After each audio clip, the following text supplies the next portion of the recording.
Dr. Schmidt, vous avez mentionné que l'exploration spatiale pourrait être financée par des compagnies privées, mais je pense que c'est très clair que pour que cela soit sérieux, et ça le devrait, parce que le futur de l'humanité dépend de cela, ces projets doivent être financés par le gouvernement. Et ça doit être des projets moteurs. Et alors ma question est à vous et à Helga Zeplarouche. La question est comment est-ce que l'humanité pourrait penser en termes de Kraft-Thermique et être inspiré par les idées que représente l'Institut Schiller et que ça devienne à nouveau les talons de forme de pensée. Très rapidement, deux choses. Vous avez vu que beaucoup étaient dominés par la concurrence. Et il y avait aussi la concurrence chez l'Homo sapiens. Ça fait partie de l'espèce humaine. Mais il faut que ce soit une compétition avec de la coopération. Et ceci est très difficile parce que les politiciens pensent souvent en termes de compétition. Il n'y en a pas beaucoup qui parlent de coopération parce que ça, c'est beaucoup plus difficile. Je sais de quoi je parle parce que j'ai travaillé maintenant pour l'ESA depuis une quinzaine d'années pour 12 pays pour les faire s'accorder sur des programmes, des financements, de les diriger. Et tout ceci prend beaucoup de temps.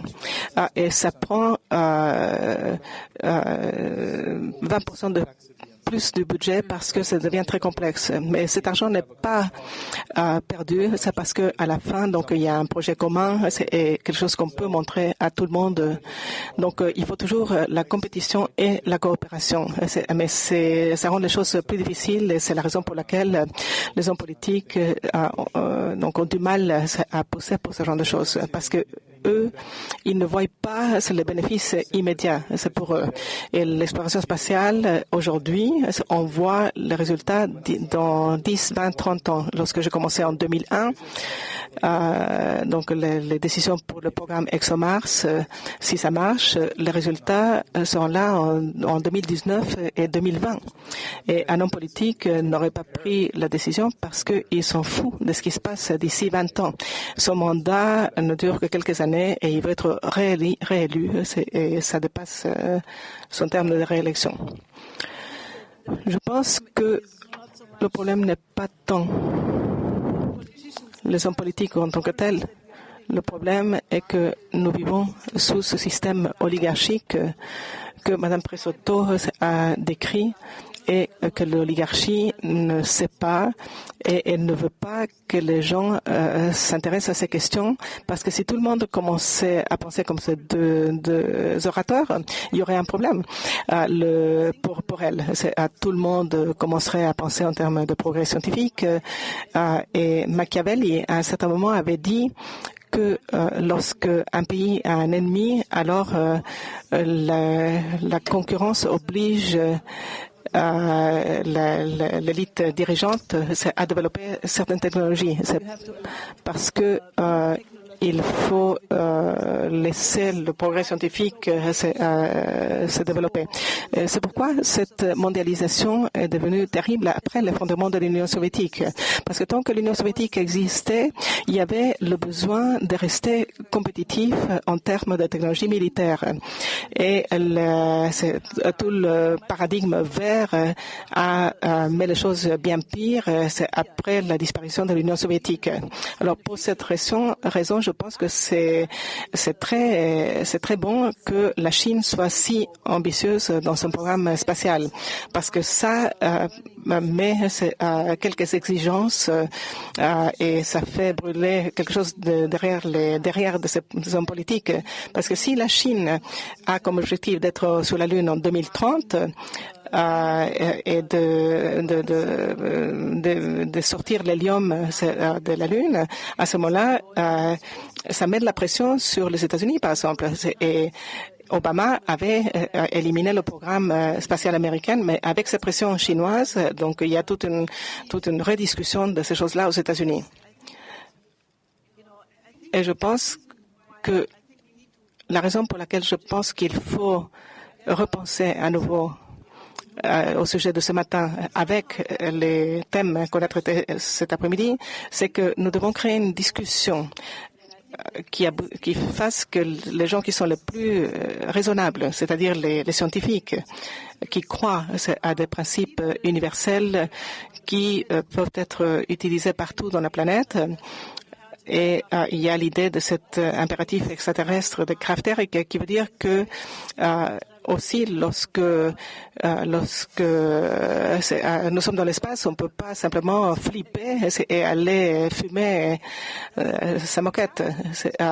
L'impératif extraterrestre est aussi quelque chose qui oblige les gens à être plus rationnels.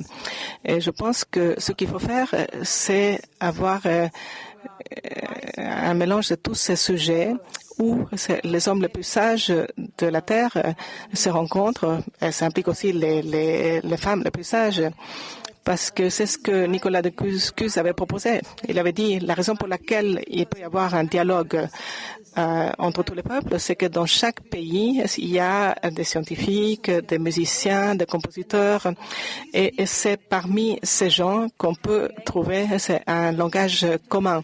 Et je pense que il faut avoir tous les créateurs du monde s'unir contre la stupidité et contre ce pragmatisme des hommes politiques.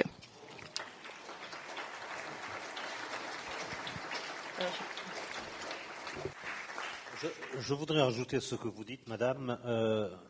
Je crois que dans le rôle, dans le travail que fait Didier Schmidt, dans le travail que j'ai fait et que je continue à faire, et que nos camarades de l'Agence spatiale européenne, mes anciens collègues du CNES font, nous avons un peu changé nos mentalités, à savoir qu'aujourd'hui, on essaie de faire partager au public, aux citoyens, aux gens de la rue, et non pas obligatoirement à des professionnels. Hein. Ça peut être dans des écoles, ça peut être dans des fêtes de village.